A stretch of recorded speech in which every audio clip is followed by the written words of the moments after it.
안녕하세요. 11월 20일입니다. 11월 20일쯤 맞는 우리 식구들의 마음이 어떨지 제가 한번 하나 맞춰볼까요? 어느덧 2026년, 2025년이 됐다 아마 그러셨을 것인데 그러다가 1월을 지나고 2월을 지나고 벌써 3월이야? 그러셨죠? 그러더니 그것이 벌써 7월이야? 그랬고요. 벌써 11월이 됐고 11월에도 20번째 날이 되어버렸습니다.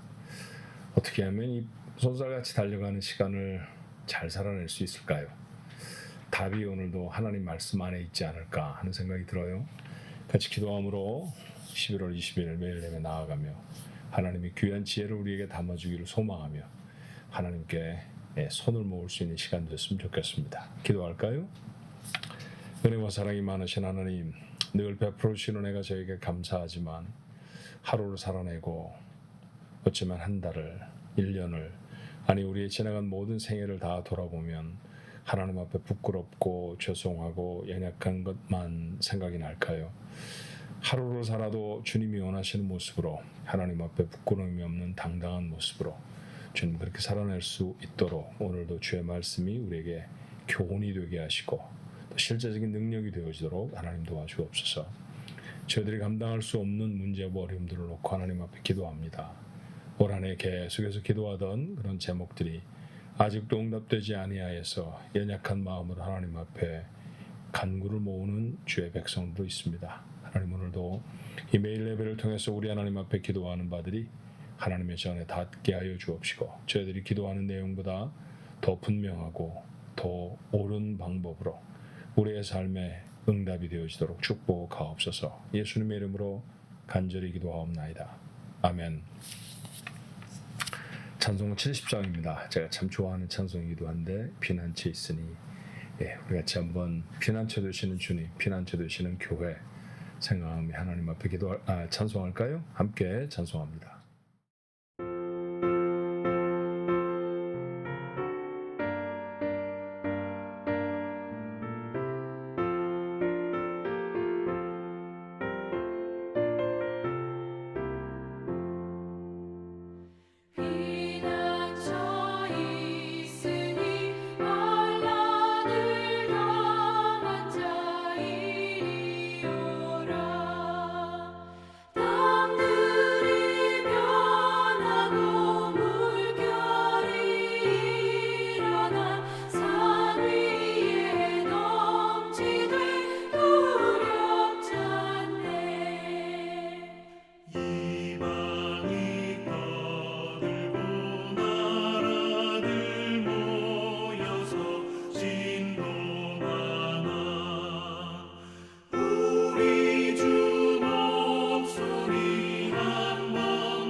오늘 주신 하나님의 말씀 여호수아서 6장의 말씀입니다. 15절부터 27절까지의 말씀인데요.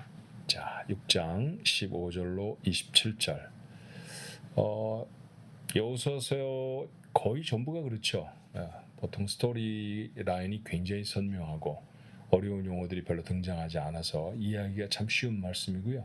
그래서 저희들에게는 묵상이 좀 더 쉬울 수 있는 그런 말씀이에요. 그런데 그 가운데 숨겨져 있는 진리와 도전은 정말로 값진 것들입니다. 오늘도 한번 그 진리를 캐는 심정으로 같이 읽어볼까요? 15절부터 함께 읽습니다. 일곱째 날 새벽에 그들이 일찍이 일어나서 전과 같은 방식으로 그 성을 7번 도니 그 성을 7번 돌기는 그날 뿐이었더라. 7번째 제사장들이 나팔을 불 때 여호수아가 백성에게 이르되 외치라. 여호와께서 너에게 이 성을 주셨느니라. 이 성과 그 가운데 있는 모든 것은 여호와께 온전히 바치되 기생 라합과 그 집에 동거하는 자는 모두 살려주라. 이는 우리가 보낸 사자들을 그가 숨겨 주었음이니라. 너희는 온전히 바치고 그 바친 것 중에서 어떤 것이든지 취하여 너희가 이스라엘 진영으로 바치는 것이 되게 하여 고통을 당하게 되지 아니하도록 오직 너희는 그 바친 물건에 손대지 말라. 은금과 동철 기구들은 다 여호와께 구별된 것이니 그것을 여호와의 곳간에 드릴지니라 하니라. 이에 백성은 외치고 제사장들은 나팔을 불매 백성이 나팔 소리를 들을 때 크게 소리질러 외치니 성벽이 무너져 내린지라. 백성이 각기 앞으로 나아가 그 성에 들어가서 그 성을 점령하고 그 성 안에 있는 모든 것을 온전히 바치되 남녀노소와 소와 양과 나귀를 칼날로 멸하니라. 여호수아가 그 땅을 정탐한 두 사람에게 이르되 그 기생의 집에 들어가서 너희가 그 여인에게 맹세한 대로 그와 그에게 속한 모든 것을 이끌어내라 하며 정탐한 젊은이들이 들어가서 라합과 그의 부모와 그의 형제와 그에게 속한 모든 것을 이끌어내고 또 그의 친족도 다 이끌어내어 그들을 이스라엘의 진영 밖에 두고 무리가 그 성과 그 가운데에 있는 모든 것을 불로 사르고 은금과 동철 기구는 여호와의 집 곳간에 두었더라. 여호수아가 기생 라합과 그의 아버지의 가족과 그에게 속한 모든 것을 살렸으므로 그가 오늘까지 이스라엘 중에 거주하였으니 이는 여호수아가 여리고를 정탐하려고 보낸 사자들을 숨겼음이었더라. 여호수아가 그때 맹세하게 하여 이르되 누구든지 일어나서 이 여리고 성을 건축하는 자는 여호와 앞에서 저주를 받을 것이라. 그 기초를 쌓을 때 그의 맏아들을 이룰 것이요 그 문을 세울 때 그의 막내 아들을 이루리라 하였더라. 여호와께서 여호수아와 함께 하시니 여호수아의 소문이 그 온 땅에 퍼지니라. 아멘. 그리스도의 삶에 있어서 가장 중요한 명제라고 하면 믿음으로 산다라는 것 아닐까 싶어요. 믿음으로 산다. 믿음의 사람이라고 하면 믿음으로 살아야죠. 믿음으로 산다라고 하는 말이 조금은 의미가 많이 담긴 말 같으면 조금 정리해서 우리가 좀 실제적으로 사용할 수 있는 말로 바꿔 말하면 아마 이런 요소들이 담긴 말일 겁니다. 믿음이라고 했으니까 하나님을 의지하는 것이고요. 믿음으로 산다라고 했으니까 그 믿는 하나님이 말씀하시며 순종해서 살아간다라는 것이죠. 여러분 우리가 다 믿음으로 살아가기를 원하지 않나요? 신앙생활을 하는 사람들 모두에게 물어보면 한결같이 다 저는 믿음으로 살아가고 싶어요 라고 대답하실 것입니다. 그런데 혹 이런 생각을 하게 되시는 적은 없었습니까? 맞아. 신앙생활 할 때는 믿음으로 살지. 교회를 출입하고 교회에서 우리에게 주어진 사명 또는 사역들을 감당할 때는 믿음으로 해야 해. 그런데 내가 돈을 버는 일, 자녀를 키우는 일, 세상에서 추구하는 어떤 사업을 이루어내는 일, 이것도 믿음으로 하면 될까? 나만 믿음을 갖고 살아가다가 믿음이 없는 사람들과 겨루어서 혹 우리가 손해를 보거나 더 성공할 수 있는 기회를 놓치는 건 아닐까? 어쩌면 그렇게 생각해 보신 적은 없는지 모르겠어요. 여러분은 어떻게 생각이 드십니까? 믿음으로 산다는 것은 믿음의 삶의 영역, 그러니까 좀 거룩하다, 신앙생활 한다라고 좀 구분해 보면요, 그런 것에만 해당되는 걸까요? 아니면 우리의 생 전체에 다 해당되는 얘기일까요? 이 말씀도 답은 아시죠? 전체에 해당되어지는 말씀이어야 합니다. 근데 우리가 그 말씀을 그렇게 적용하지 못하는 이유는 우리의 믿음이 아주 연약한 때문이죠. 오늘 본문엔 두 가지 사건이 기록되어 있어요. 하나는 이스라엘 백성이 여리고성을 무너뜨리는 사건이고, 두 번째 사건은 그 성에서 라합의 가족들을 구원해내는 사건입니다. 먼저 우리가 라합의 가족들, 라합과 그의 가족이 구원되는 사건을 한번 생각해 보면 어떻습니까? 그는 무엇으로 구원을 받았을까요? 믿음으로 구원을 받았습니다. 그렇죠. 라합은 하나님을 믿었죠. 이스라엘 백성이 광야를 건너오면서 하나님이 그들을 위해서 하신 일들을 그는 기억하고 알았다고 했어요. 홍해를 가르신 것, 그리고 광야에 거친 민족들을 어떻게 이기고 그들을 돌파해 나오게 하셨는지에 대한 소문을 자기뿐만 아니라 많은 사람들이 다 듣고 알았다는 것이죠. 사실은 하나님은 그 두 가지 일만 하시는 건 아닙니다. 날마다 이스라엘 백성을 먹이시기도 했고 반석을 치면 물이 나게도 하셨고 구름기둥, 불기둥을 인도도 하셨고 뭐 그러셨죠. 근데 사실 라합은 그렇게 구체적인 부분까지는 몰랐던 것 같아요. 그가 알고 있었던 것은 어쩌면 그가 표현한 것처럼 이 두 가지가 전부였을지 모릅니다. 그렇지만 그 두 가지 때문에 그는 말하죠. 너희 하나님이 여리고성을 너희들에게 주실 거라고 나는 믿는다. 그 믿음이잖아요. 그렇죠? 하나님을 믿는 믿음이죠. 하나님이 이 백성을 선택하셨구나. 하나님이 이 백성에게 복을 주시는구나 라고 하는 사실을 믿었습니다. 그래서 그는 자기가 살고 있는 곳에 적대적인 세력일지도 모르는 유다의 정탐꾼들을 숨겨주었고, 그리고 왕이 보낸 사람들은 속여서 거짓말로 다른 곳으로 이 정탐꾼들을 찾아 나가게 하기도 했고요. 그랬다가 그들이 무사히 자신의 캠프로 귀환할 수 있도록 방도도 알려주었습니다. 고마웠던 정탐꾼들이 라합에게 약속을 해요. 우리가 이 땅을 점령할 때 너와 너에게 속한 사람들은 살려줄 것이다. 우리가 내려가는 이 창문에 붉은 줄을 매달아라. 그러면 너와 내 집에 있는 사람들은 다 살아날 거야. 집 밖에 있는 사람은 우리 책임이 아니다. 그런 약속을 하고 떠나죠. 라합은 그 약속을 믿었습니다. 그래서 그 약속대로 자신의 창문에 붉은 줄을 매달았고요. 하루만 매달았던 건 아니죠. 정탐꾼이 왔다가 돌아간 다음 바로 그 시간부터 그 줄을 매달았으니까 벌써 며칠쯤 매달았을 것입니다. 사람들이 물었을지도 모르죠. 왜 집에다가 붉은 줄을 맸느냐고. 사실대로 말할 수가 없었죠. 그러니 그 붉은 줄을 치우라고 해도 치울 수가 없었습니다. 그는 붉은 줄을 맸고요.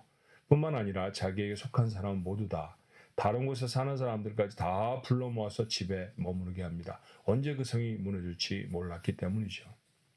하나님을 믿었다는 얘기 아닙니까? 하나님을 믿었고 믿는 대로 행동한 그는 결국 구원을 받습니다. 여러분은 이 사실에 대해서 동의하시죠? 맞아. 우리가 구원을 믿음으로 받지. 그러나 두 번째 사건은 어떤가요? 자, 여리고성을 무너뜨립니다. 무너뜨려야 하는데 성은 대단히 견고하고 이스라엘 백성 속에는 방법이 없었어요. 하나님이 여호수아를 통해서 이스라엘 백성에 가르치신 것은 이런 것이었습니다. 하루에 한 바퀴씩 성을 돌아라. 그리고 7번째 날에는 7바퀴를 돌아라.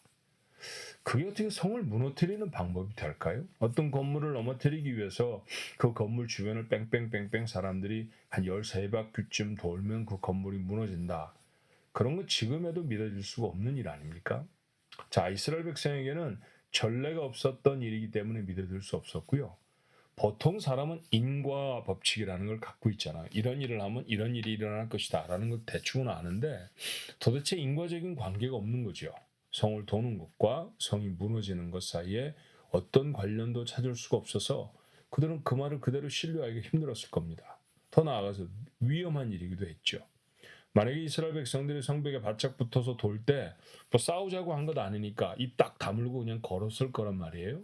위에서 돌을 던진다든지 뜨거운 물을 붓는다든지 하면 다치거나 죽는 사람이 생길 수 있잖아요. 이건 지금 전쟁의 상황인데 전쟁을 치르는 사람 치고는 너무 안일하게 대응하고 일하는 건 아닌가. 이러다 우리가 다 질 수도 있어. 우리가 이러다 죽을 수도 있어. 뭐 그런 우려도 있을 거예요. 그런데 이스라엘 백성은 그대로였습니다. 왜 그대로 했을까요?